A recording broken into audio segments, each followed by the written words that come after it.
name is Peter Parker. I'm pretty sure you know the rest. I saved the city, fell in love, but this isn't about me. Not anymore.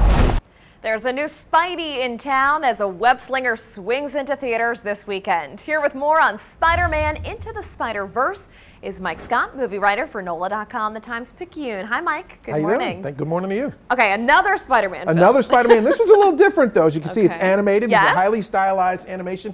And it's a bit of a surprise because it arrives without a whole lot of fanfare. Okay. But it's not only is it going to win the box office this weekend, but it's winning over critics to an enormous degree. This is one of the best reviewed films of the year. Not one of the best reviewed animated films, but one of the best reviewed films period of the year. Yeah, it's the Spider-Man story, and what it does is it's about multiple Spider-Men in various parallel universes who are drawn together by a rip in the time-space continuum.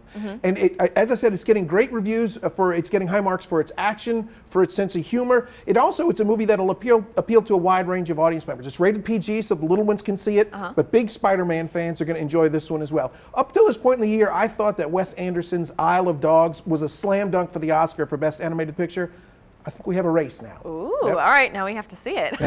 Okay, up next, a movie with Clint Eastwood. Clint Eastwood. If you like Clint Eastwood, you're probably going to like The Mule. This one, it's actually based on true events, and it's kind of a made for Clint Eastwood story. It tells the story of an 80-something World War II vet who ended up being a drug courier for a Mexican drug cartel. Okay. And so this is Clint Eastwood, as I said, being very Clint Eastwood. He doesn't go too far outside of his wheelhouse here, but it's getting high praise. It's just a sturdily made film. So if you like Clint Eastwood movies, him being a grumpy old, irascible old man, you'll like this one. If you're looking for something a little bit more fresh and new, you might want to look for something else. Did he also direct? I don't believe he directed Okay, this just starred in that one. All right, the next one is, you were raving about this. You were telling me. Yes. This one's great. Roma. Roma. This is directed by Alfonso Cuarón. This is sort of your art house movie of the week. Okay. You know, he directed Gravity, won the Oscar for Gravity a few years back. This one is totally unlike Gravity. This is a really sort of a slowly paced, meditative, beautifully shot film, shot in 65mm black and white. And it's inspired by his childhood growing up in 1970s Mexico City. In fact, it tells the story of a middle-class Mexico City family and their relationship with their indigenous housekeeper.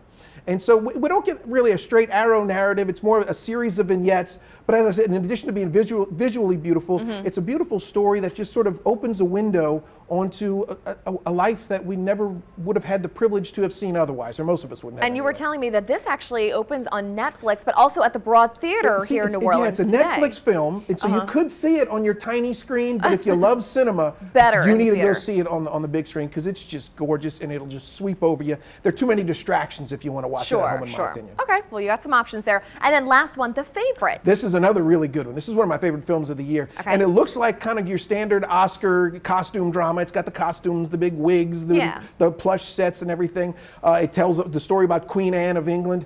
But this one has got a wicked streak, a subversive streak. It's directed by Yorgos Lanthimos. And if you know anything about Yorgos, he's a little weird.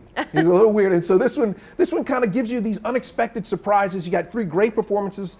Olivia Colman plays Queen Anne. Rachel Weisz and Emma Stone play ladies in waiting who are willing to do anything to gain her favor and increase their power at court. And it's just wildly entertaining. This is a fun movie from start to finish. I thoroughly enjoyed it. Can't recommend it more. 4 awesome options for this weekend. Mike Scott, thank you so much. Thank you.